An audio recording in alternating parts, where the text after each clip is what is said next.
Good evening and welcome to another episode of Ideas at Work and Beyond. We've had some exciting shows recently. We had Robert Vaughn on. We had a show dedicated to Barack Obama's inauguration and those who actually were there to see history unfolding. We had a behind-the-scenes view of the Danbury Mad Hatters. And this evening we're going to have a guest, State Senator Toni Boucher is coming all the way. She's literally screaming on the highway right now, coming to this studio to give us a live report from Hartford and what's going on in Hartford with the state budget. Governor Rell has pledged in her State of the State address that there will be no tax increases for the next 2 years. 0 tax increases. That's what she's calling for. She's calling for a dramatic cut in state government and allowing for no tax increases. So that's going to be very interesting. We're going to hear directly from Toni Boucher, State Senator, newly elected Toni Boucher. Some of you may remember her from the debate that we had right here on the set at Channel 23, and she resoundingly defeated her challenger, and now she is our new state senator. So Toni Boucher is on her way here. But before we go to Toni, we have a special guest this evening. I've known Mary D'Addario for probably 15 years at this point. She is a beloved member of the Ridgefield town community. She's known for her giftedness in the arts and public expression. And in celebration of Abraham Lincoln's 200th birthday today, you were kind enough, at my request, I had to beg, and I think I bought you chocolates and flowers to make sure. Oh, you certainly did. And I've asked her if she would come in, and she's going to have something special. Why don't you tell us what you're going to do this evening? Well, I too would like to say happy birthday to our 16th president. 200 years have gone by so quickly, haven't they? They have. And with that, I would like to recite his Gettysburg Address, that wonderful address. And it was on November 16th, 1863, that he said, 77 years ago, our fathers brought forth on this continent a new nation, conceived in liberty and dedicated to the proposition that all men are created equal. Now we are engaged in a great civil war, testing whether that nation or any nation so conceived and so dedicated can long endure. Let me just give a little background. The Gettysburg Address was given at the cemetery on the battlefield where there was a great battle that took place between Robert E. Lee and the Confederate troops. That was their high water mark during the Civil War. A battle took place. Actually, the Confederate Army was stumbled into Gettysburg. It was never designed to be a place for a battle. And then the Union Army followed them there, and it just began to unfold, and it was the decisive battle, some have said, of the Civil War. And it was the speech that you were just giving that Abraham Lincoln gave to dedicate the cemetery, which you can go to now and see what's there. Now, you also had a poem that you wanted to go to. Yes, well, I'll get back to his address. And it is altogether fitting and proper. No, my goodness. Is altogether fitting and proper? No, it is. It's before that. Gee whiz! All of a sudden, I've lost my concentration. But let me start from the beginning. Absolutely, okay? Take it from the top. Okay. 77 years ago, our fathers brought forth on this continent a new nation, conceived in liberty and dedicated to the proposition that all men are created equal. Now we are engaged in a great civil war, testing whether that nation or any nation so conceived and so dedicated can long endure. And we are met on a great battlefield of that war. And we have come to dedicate a portion of that field as a final resting place for those who here gave their lives that that nation might live. And it is altogether fitting and proper that we should do this. But in a larger sense, we cannot dedicate, we cannot consecrate, we cannot hallow this ground. The brave men, living and dead, who struggled here, have consecrated it far above our poor power to add or detract. For the world will little note nor long remember what we say here, but it can never forget what they did here. So it is for us, the living rather, to be dedicated here to the unfinished work which they who fought here have thus far so nobly advanced. And it is rather for us to be here dedicated to the great task remaining before us, that from these honored dead we take increased devotion to that cause for which they gave the last full measure of devotion, and that we here highly resolve that these dead shall not have died in vain, and that this nation under God shall have a new birth of freedom, and that government of the people, by the people, and for the people shall not perish from the earth. Wow, that was very impressive. No notes, all from heart. That was very, very good.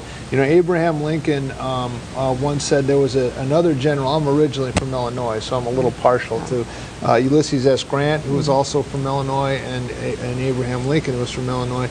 And Grant fought many a successful battle in the West, while Abraham Lincoln's generals in the East were getting roundly defeated at the beginning of the Civil War. And some naysayers came to then President Abraham Lincoln, and apparently Ulysses S. Grant was known to drink a little whiskey from time to time to calm his nerves. And they asked President Lincoln, they said, President Lincoln, do you know that Ulysses S. Grant drinks, and what are you going to do about it? And Abraham Lincoln answered and said, I'm going to find out what brand of whiskey he drinks, and I'm going to send a case to all my other generals. That's what Abraham Lincoln said, and that was what he did as a president. Now, you also had a poem. I don't want to... No, it's another poem that I memorized during World War II. Okay. And I don't even remember who wrote it, but I've adapted it to go with what's happening in our world today. And it's a poem about love. And I would like to recite it for all those people that we lost on that terrible September day that we now refer to as 9/11, and for those more than 4,000 young men and women who have been killed in the war in which our country is still engaged. And it's called A Portrait. Your pictures linger in our minds, reflecting in the dawn realities that we cannot find now that you're gone. And you always meant so much to us in every happy way. And you cannot leave our memories, not for even one small day. And your names are written in our hearts, and we remember you because you were the better part of all that we'd do. And because you still embrace us while our eyes are closed in sleep, and in our dreams you give your smiles for us to keep. And because the sun was never bright, no, not unless you made it glow. And because each hour, both day and night, oh, we love you so. Thank you. Wow. That was very good. Very good. Well, thank you so much for coming in. Well, my pleasure. Will you come back? All righty, thank you. Okay, will you promise? Thank All you. right. Well, thank you so much for coming in. That's Mary D'Addario Dom DiDario's much better half. I think he got a bargain. He's way in over his head. Sometimes in a marriage the guy gets the better deal. He got the much better deal. I think. Well, I don't know about that. I think so. Thank you so much for coming in. My pleasure. I see State Senator Toni Boucher is in the studio. So if she can make her way over, we will begin with that. I just want to go over a couple of the highlights of Governor Jody Rell. Gave her state of the state address, in which she talked about no tax increases. Yeah, you can. Yeah, she'll sure. Talking about no tax increases for the next 2 years. I got to, if you go on YouTube, just YouTube Governor Jody Rell and her State of the State address, and you'll see, I think she really captured the spirit of the time. It wasn't in any way a defeatist speech that she gave to the chamber in Hartford, but it was a speech that was full of optimism, yet having a cold-hearted, realistic look at the economy in Connecticut and the challenges that are ahead of us. And I knew our newly elected state senator, Toni Boucher, is just joining us. And we're going to go to a break first, and when we come right back, we will be back with Toni Boucher. Thanks for joining us. Pleasure. It was quite inspirational. It was. To listen to this. Now covering Danbury, Bethel and Ridgefield local news with Austin Greenfield and weather with meteorologist Jared Root, right here on Comcast Channel 23.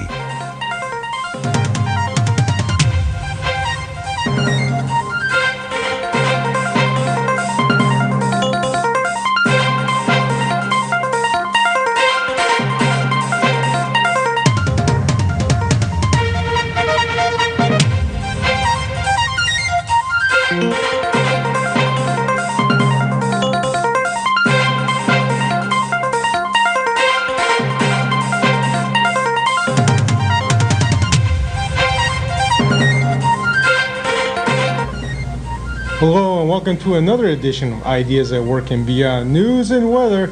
I am meteorologist Jared Ruth alongside newscaster Austin Greenfield, and again we're going to do the switcheroo. We do this every other week. I do the news one week, he does the weather another week, so this is something we're going to be doing for a little while. But the big story for today has got to be the weather. The winds out there blowing like crazy, gusts to near 60 miles per hour. In some places more down south in New York City, where 3 fatalities happened that were related to the winds today. Nothing like that here, but we did have some problems in the area up here in Danbury, even up in New Milford, where Route 7 was closed down for a little while after trees fell and brought down wires across the roads today. Here's a picture of how bad these winds were, and definitely not too pleasant for this lady out there, Austin, huh? Nah, jeez. It's kind of like she's wearing a mask, and that's the way it's been all day, looking at those winds. But today up in New Milford, power lines are across the road.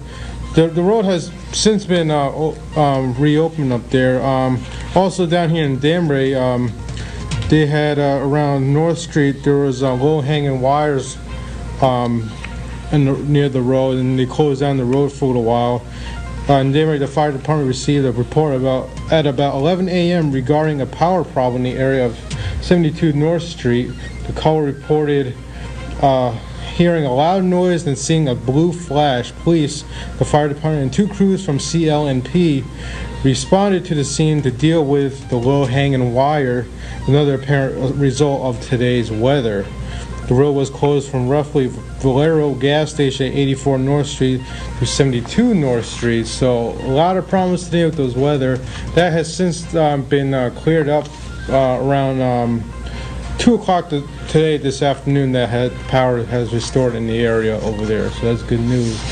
Well, this is not related to our area, but I thought since we're talking about a lot of winds today, Austin, you ever think that wind could help fight crime? And I would have never thought so. But this is a story out of South Bend, Indiana, where wind leads police to marijuana growing operation. In fact, Mother Nature helped police uncover a home marijuana growing operation in South Bend, Indiana.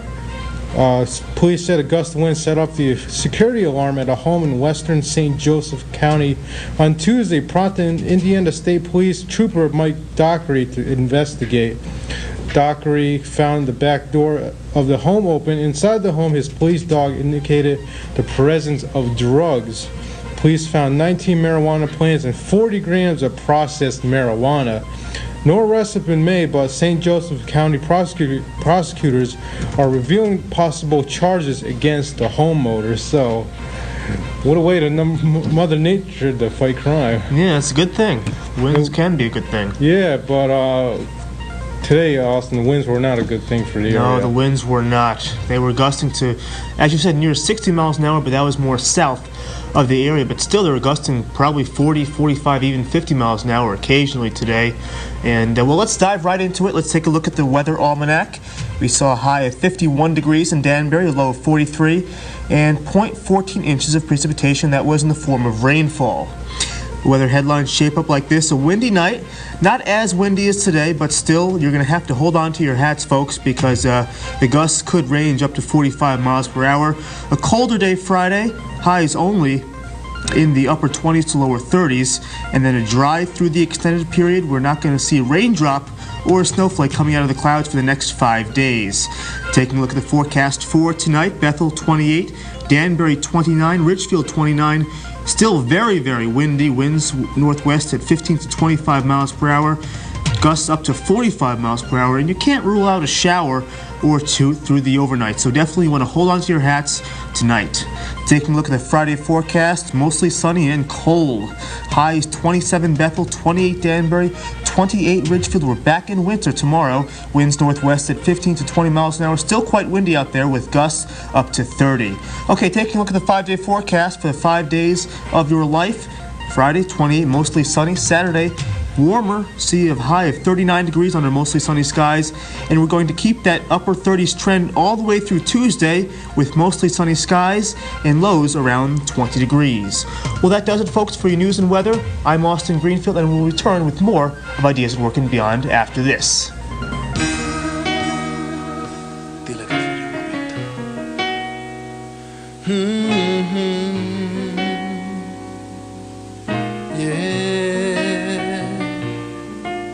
Un trago de Genesis que me queda en la copa hoy,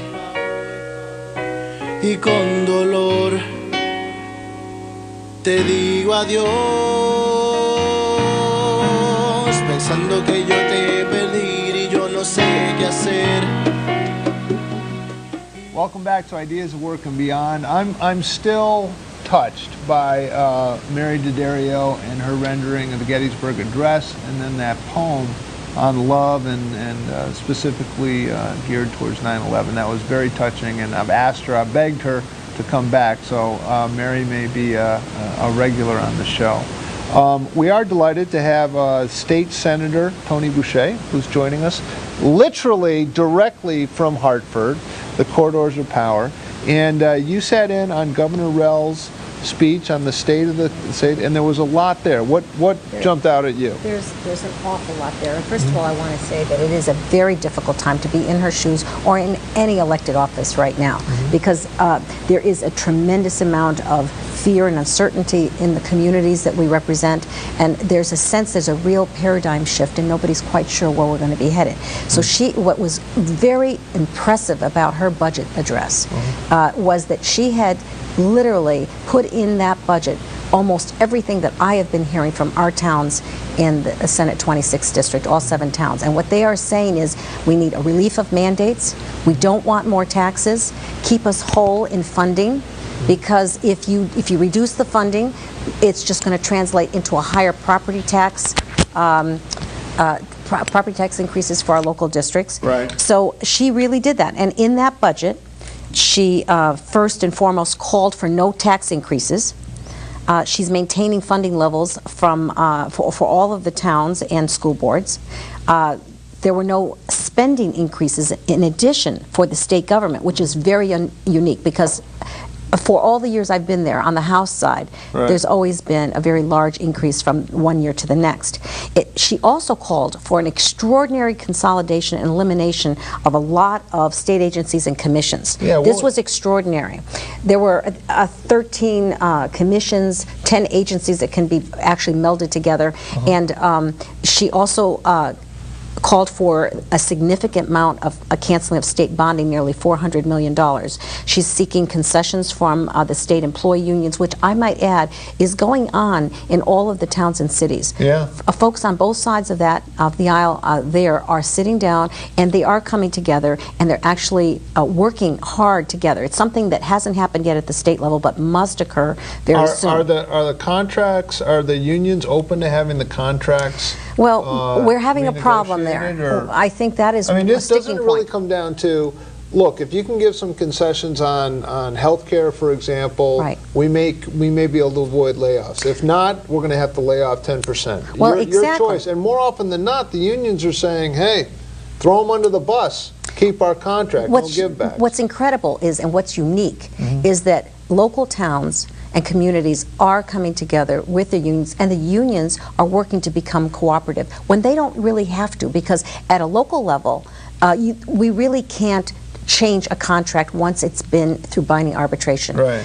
At the state level, we can do that. This state, actually, the General Assembly can actually null and void a contract, which is very unique. The local communities cannot do that. They have not exercised that. In fact, if I might add, the last time that ever occurred was in 1996, and the dynamics was different. The Senate was a Republican Senate, the House was a Democratic House. There was a lot of compromising happening. That is not happening now, and unfortunately, the new head, as of January 2009, the new head of the House of Representatives has been a leader of one of the major unions for state employees. So that causes a philosophical divide.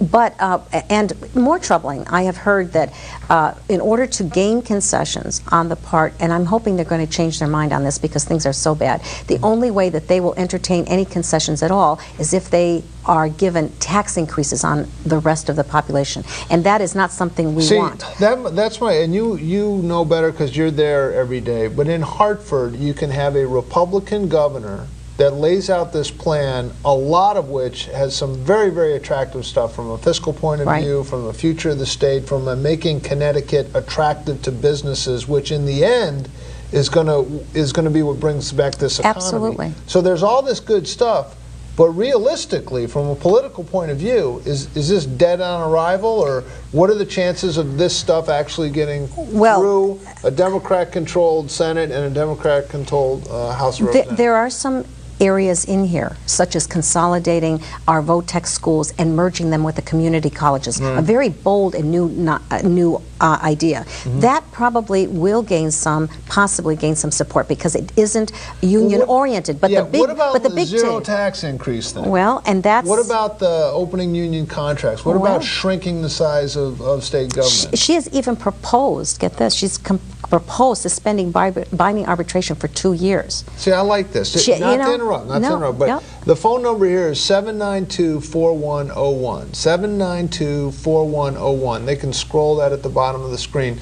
This is a golden opportunity. We have a state senator. How many state senators are there? There are 36. 36. So 1/36th of the state senate is right here in our studio. And we actually represent a lot. If you want to give her a towns. piece of your mind, those of you in Reading and Ridgefield and some of the other towns, or if you want to give her some suggestions. And by the way, I'd like you to talk about that poll that you saw, because the poll's numbers seem to indicate what the governor is calling for and what I know State Senator Toni Boucher is advocating seems to be what Republican, Democrat, Independent is what the people are calling for. So, anyways. You're right on point, actually. Call in with a question. Right on point, because in addition to suspending binding arbitration for 2 years, she's proposing restricting it and binding arbitration process to covering just salaries and wages going forward rather than all of the other things that are put on the table. What was intriguing about this is immediately afterwards, Quinnipiac conducted a poll, and the poll resoundingly supported this budget. In fact, 82% supported cutting costs versus raising taxes.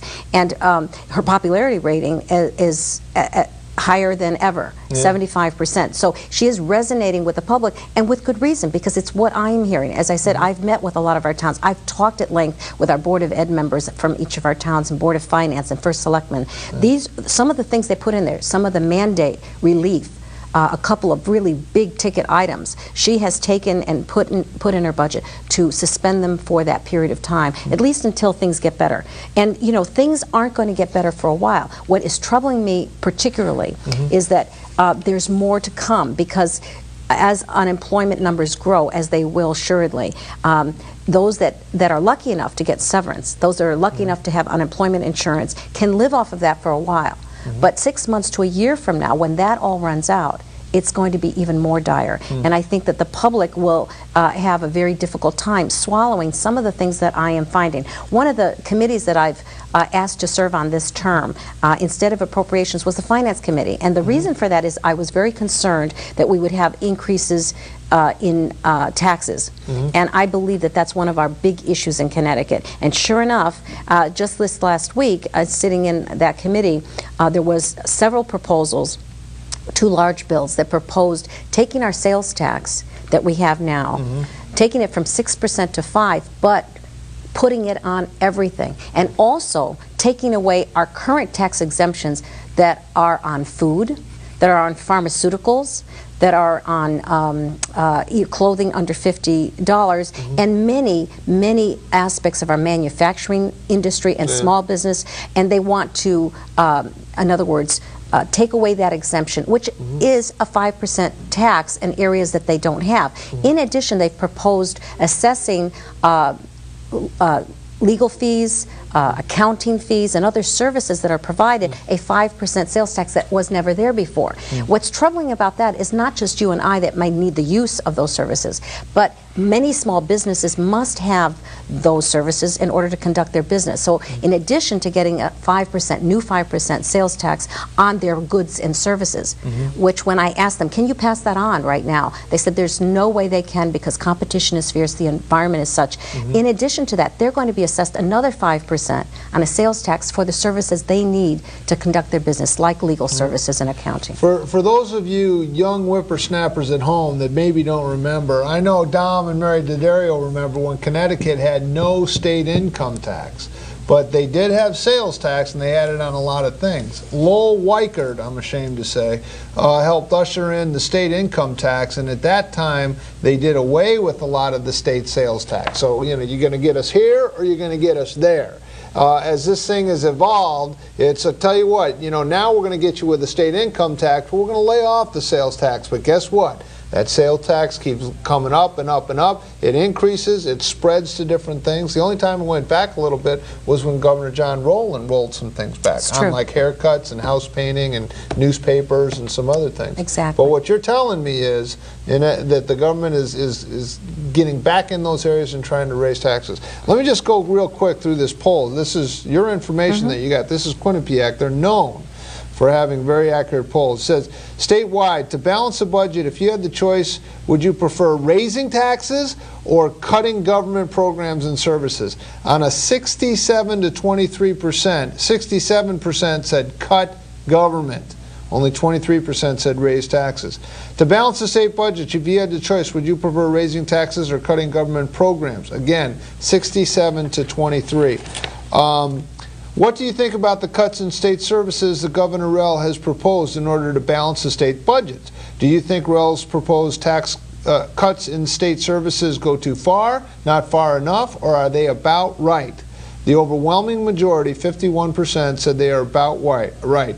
18% said they didn't go far enough. Only 16% said that the cuts were too far. Governor Rell proposed no increases in state taxes in her budget. Do you agree with her that taxes should not be raised, or do you think that the same tax increases should, or more tax increases should be considered? 61% said taxes should not be raised. We are in the middle of a very, very difficult economic time right now, and we were just talking before we went on the air, towns in this vicinity are all going for a 0 or a very, very small tax increase this time around. Those totals, 61% are in favor of no tax increase. And then finally, Governor Rell said it is time to shrink the size of state government. Do you agree or disagree?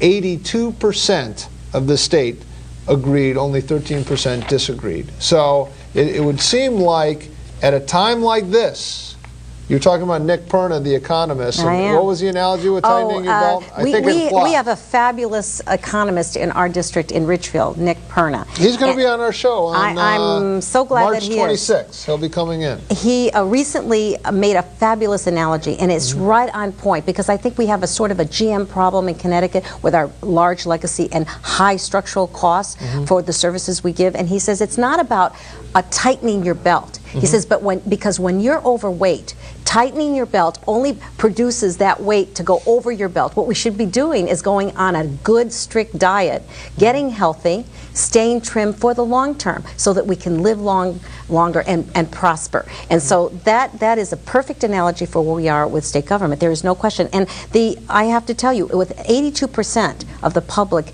weighing in on this, you know that the vast majority of those people are Democrats. And that is what I heard on my campaign trail. I had individuals that had never voted for a Republican before, but they said, I'm voting for you on this day. I want you to know for the first time for a Republican, because you protected open space and you're about cutting state spending, and I agree with you on that. All right. Caller, you're on the air. Caller, are you there? Okay. Maybe you can call back. Now, one of the things that I am concerned about is that, you know, we have in the minority put a couple of proposals on the table several times. The governor has met and given her mitigation proposals for the budget deficit several times. She's put out a budget. What is the budget deficit? Oh, well, you know, it was $300 million. It is now. A few weeks ago, it was $900 million to the end of June. It is now over $1 billion. And I have to tell you that just this week, the minority Republicans did put out another mitigation that would take care of over $900 million of that. Yet we have yet to see a proposal by the majority party that controls both the House and Senate. You know, they're either paralyzed, or this is a strategic decision on their part, because if they take no action, literally what happens automatically, because the governor can propose but she cannot make the decision, what happens is the rainy day fund is completely used up. And remember, our budget deficit now has grown between now and June 30th to about the size of that rainy day fund, which is $1.38 billion. And that is troubling for many reasons. First of all, we need a cushion for the following years. Secondarily, we need to have some reserve, some savings account to get a good bond rating, because if it goes south, the cost for all of our massive bonding is much higher, and it's passed on to the taxpayer. And thirdly, it leaves in place high structural costs that should be reduced now, because it just aggravates the deficit that we have. Caller, you're on the air? Mr. Heiser. Yes. Ivan from D.C.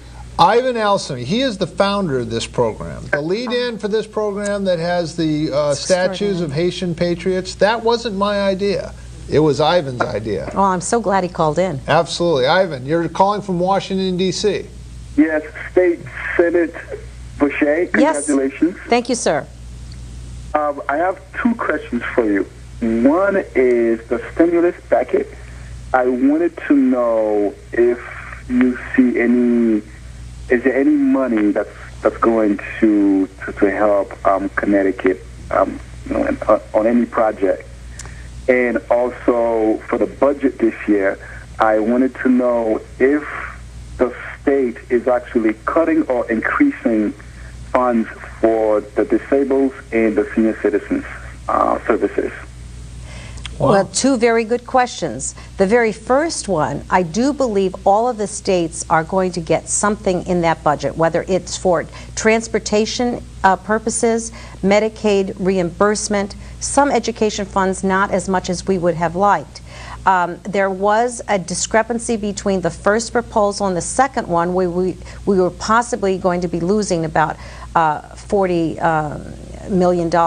But and right now they're negotiating between those two budgets, and we'll see where we come out. But yes, there are some funds. There's a little concern, and on my part and others as well, that not enough is going to the small business sector, that we really need to concentrate on that group to create those jobs that are sustaining. Because we love our money for our roads, and we get a little bit for rails, but mostly for roads, and it's great to build a road, but once that project is over, you need people to drive on it that are going to a job that'll be there for a while. So that's my take on it. I'm trying to be hopeful. There's a lot of concern, though, in my district that they feel that this is not a stimulus package, but too much spending that isn't going to have the kind of stimulus that it was designated to have. Your other question was whether or not this budget takes or gives money for senior citizens and the disabled.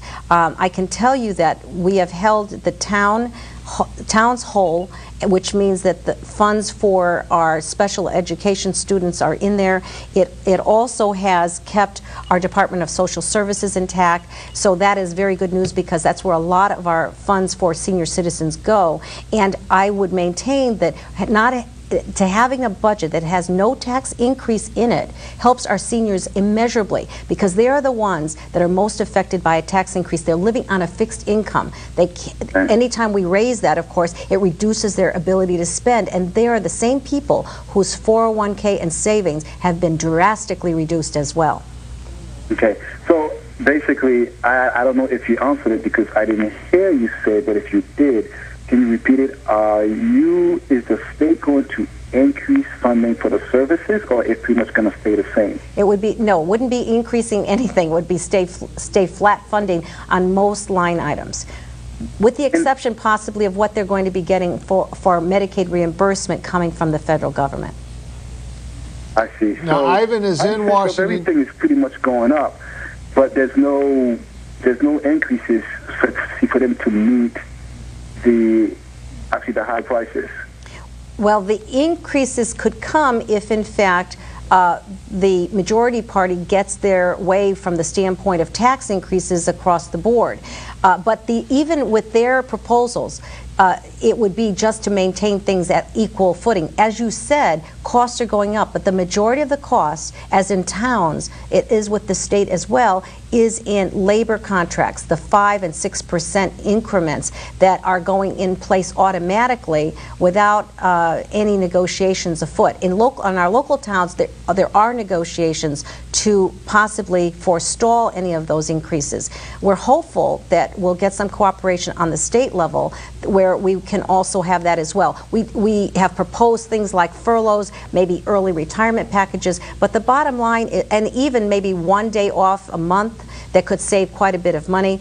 We've even proposed reductions in salaries across the board, starting with elected officials first, and even to the point of not reimbursing any of us for our travel expenditures, mileage, and so forth. So that would, people could take a pretty strong hit per month, anywhere from $400 to $600. So there are a lot of proposals to reduce that so that services can be maintained at the same level that we have them today.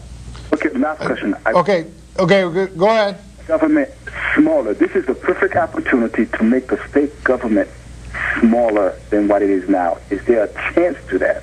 Oh, that's an excellent question. Okay. Excellent question, because in the governor's budget there was a proposal for consolidation and moving things together, not taking away services, but combining them that makes sense. And we've needed to do this, you're absolutely right, for a very, very long time. And yes, there are proposals, I think, on both sides of the aisle to do that. Ivan. Yes, sir. Who was it? I believe it was Bill Clinton that said the era of big government is over. Was it not a Democrat who said that?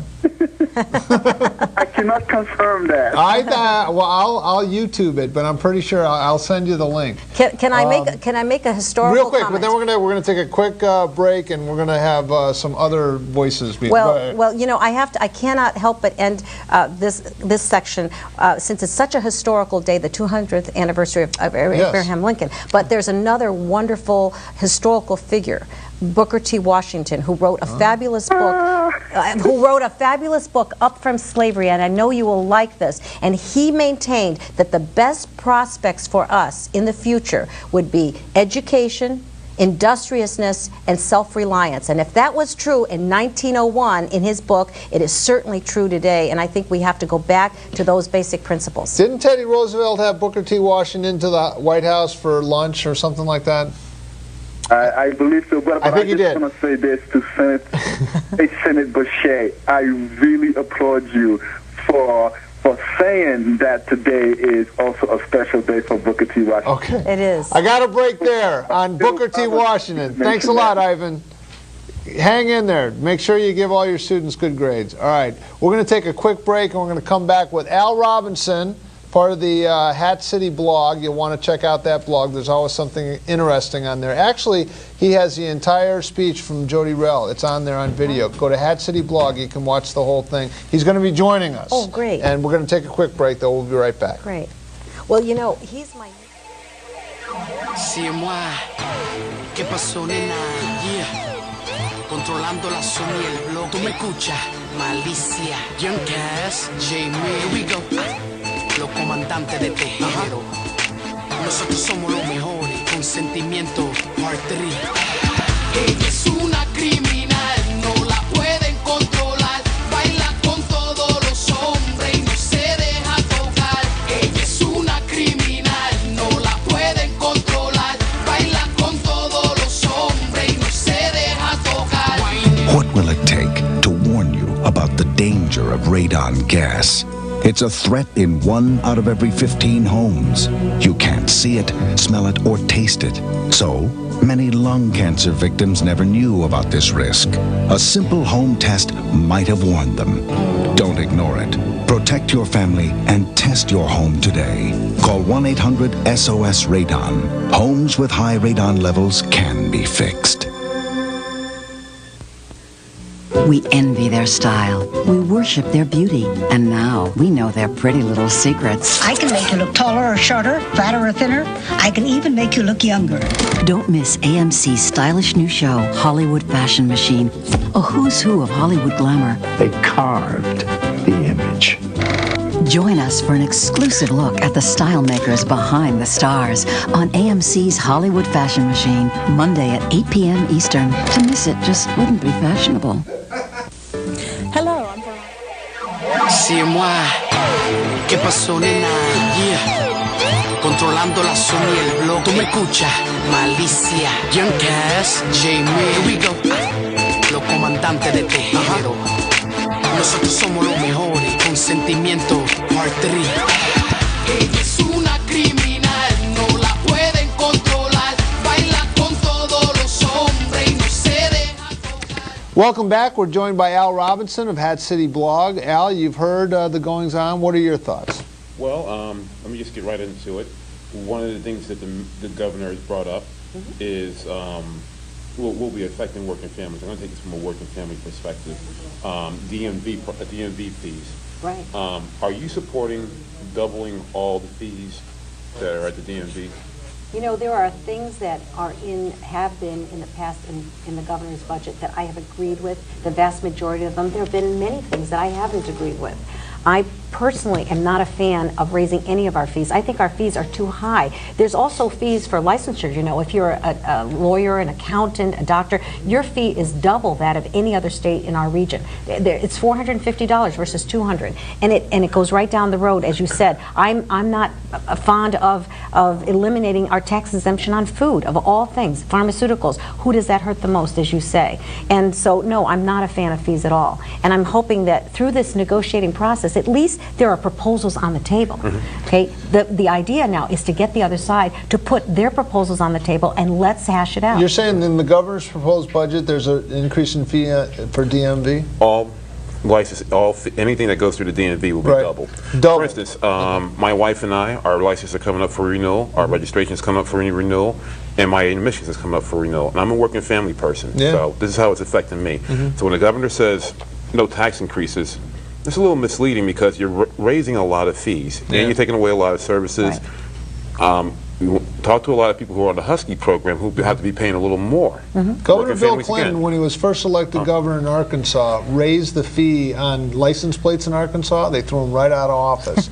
It was only after he said, again, mea culpa, that he was reelected. Again, we're talking about working families. So that's why I wanted to talk to the Senator. I want to get you on board about this. Yes. I mean, are you in favor of this, or if not, what would you propose as a substitute for increasing these fees at the motor vehicle department? Because that is going to affect everybody. You know, let me tell you, I was also a big opponent of keeping our property taxes on cars as well. We're only one of 2 states in the entire country that still does that. We have fees and licensures and taxes almost across the board. What I am in favor of, what I'd rather see, and what it will move things in a big way, is for us to renegotiate the benefits package that state employees get. Remember, there's 55,000, nearly 60, and right now they only pay $3 or $6 for a pharmaceutical of any kind. They only pay $15 to visit a doctor of any type. There's no copay of any sort. It is the richest, most expensive plan.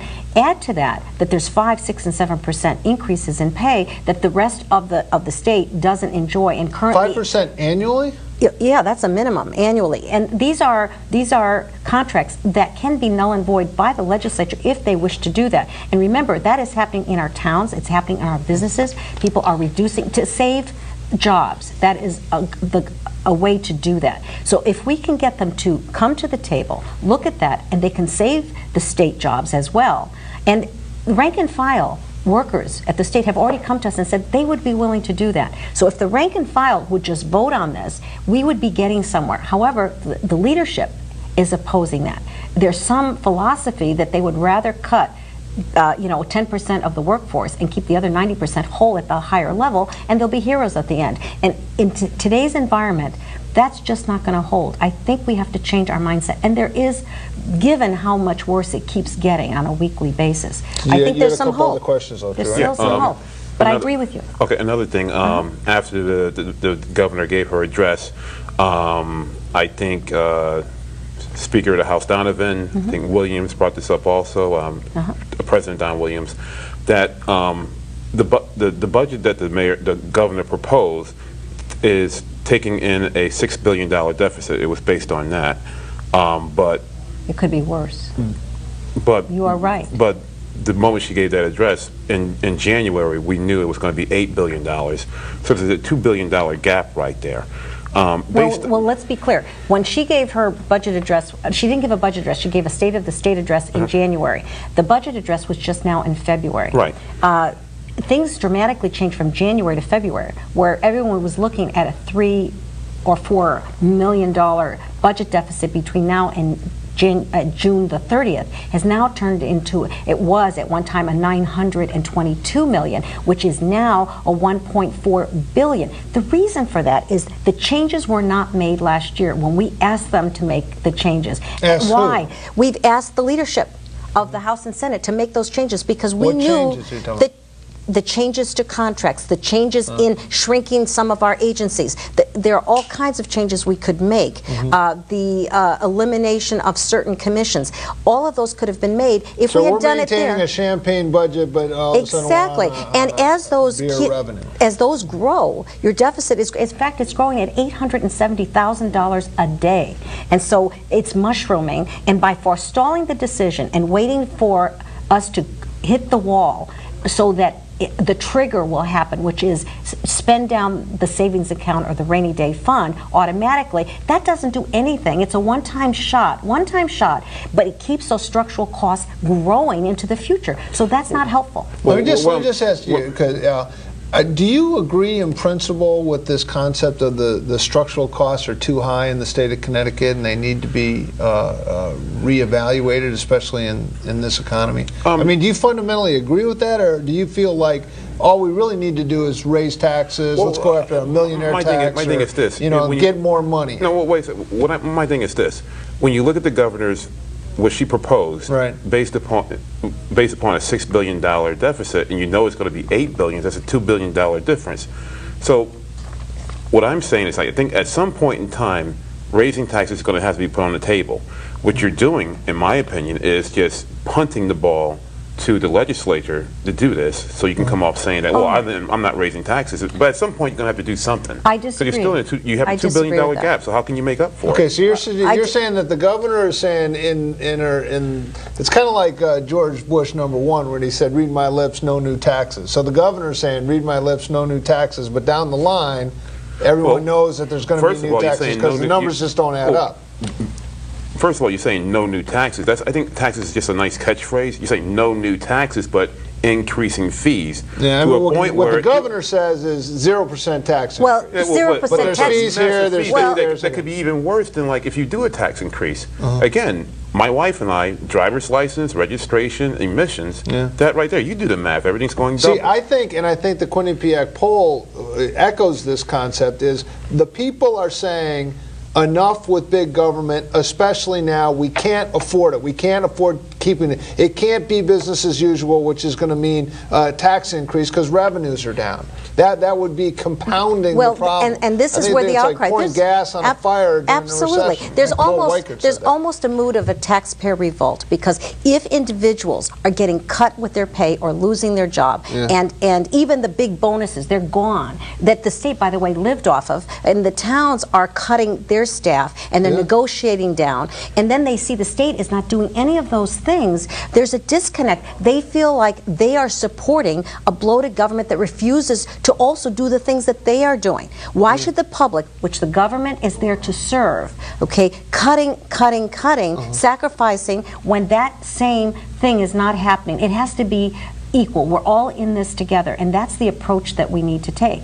I have to tell you that this has been an extraordinarily difficult time. There is no question. But this inaction is very, very troubling. We can't mix up. There's two problems we have. We have a budget deficit in this year that ends June 30th. That's what was $900 million shortfall is $1.4 billion. Then we have a 2-year budget that she had to lay on the table where there was a shrinking of government to pay for it. And when we talk about no new taxes, it was the state income tax that we were talking about. You're right about the fee aspect, that's another way to tax that should also be looked at in the same way. That's why I'm serving on the Finance Committee, because I really feel strongly like you that we have to be so careful how we assess those fees and we assess those taxes, because it allows you to stay here or want to move to North or South Carolina, as a lot of our folks and do. Also, I think you're hurting people who are of lower income a lot harder than people who are making more income. I mean, again, how can but you a lot of those people are no longer making those incomes, and a lot of those people aren't making don't have those jobs. A lot of working family people are on the Husky program. Right. They have driver's licenses because they have to get to work, and they're going to be affected a lot harder by a drastic increase in fees that are double. But remember, that's not fair. But that Husky plan is being supported by the income and revenues coming from nearly 40% of it, 70,000 people in Lower Fairfield County. The ones that had those jobs or businesses that were paying the bulk of those revenues. Why we're in this deficit situation is because they no longer are making that income. Caller, you're on the air. Yes. Do you have a lot of income? Because we need some taxes. I hope you got some money. Here. I'm loving it, Marty. But no, I just have a quick question with Ms. Boucher. This is Don from Ridgefield. And my question is does she believe, or anybody on the panel really, is local income and local taxes and local control, really local control, more important than state control or federal control? Good question. Thank you very much. In fact, there are proposals in everyone's budget that wants to encourage some sort of regional cooperation to save money. And in fact, in the governor's bill, I think there's $40 million in there to give towns and cities that want to combine certain services an incentive to do that on a voluntary basis, by the way. Personally, I think if it's a voluntary program, I support that. I would not support a mandatory program where we combined actual governments together. I've lived under those regionalized governments in other places, and it just became another countywide. It was countywide, big bureaucracy, moving resources around based on politics, not on merit. Yeah. So I would say I would be very cautious. My sense is that the mood of the people is no tax increases across the board, local, state, or otherwise. But also my sense is that people in their local communities are more willing to see taxes because they see the school that's being built, they see the new police department that's being built. We talked about that earlier. But you know, when they send the money to Hartford, they send it to Washington D.C. They figure, well, and you rarely get your money coming back. You know, I mean, how many times we talked about $1 going up to Hartford, how much you get back in return? Two things I want to bring up real quick. We want to talk about increasing revenue. I want to get your where you stand on this. One, expanding the bottle bill, and two, since Danbury is a border city and Ridgefield is to a certain extent, how about allowing alcohol sales on Sundays? Well, actually, this is the bottle bill. I think is one of those controversial bills whose time may be coming now. I think there's more support for it on both sides of the aisle. I think they see it as, again, another revenue source as well as helping to clean the environment.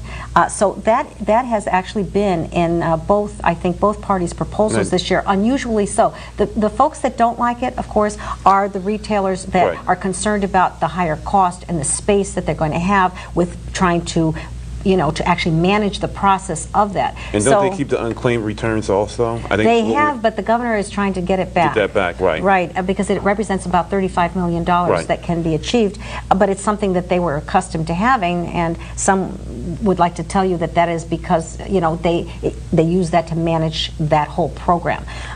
The other question you had was on alcohol sales on Sundays. Alcohol sales on Sundays. Another thing that it's usually the small retailer that has a problem with that because they don't have the staff or resources, and it's one day out of their week that they no longer will have with their families. That's what I hear. But I don't think I'm opposed to it. I think there might be some substance abuse and alcohol abuse organizations that might be concerned about it promoting the use of alcohol, and we hope that that's not the case, because if in fact that line can be drawn, then I think most of us would oppose it, but I don't know that that's been proven as yet. Okay. Well, just because I just think on Sundays you have a lot of people in Connecticut going across to other states, given that means our money's going to other states. Surely. So I'm sorry. Keep beer sales in Connecticut. Keep my booze there. Keep your keep Al's purchases here. That can close the state budget right there. Just the revenue on that. Absolutely. State Senator Toni Boucher, thank you so much for being here. Pleasure. Al, as usual, always a pleasure to be with you. It's great to have you. Really, Mary, who's still in the studio, thank you again. We want to do this again.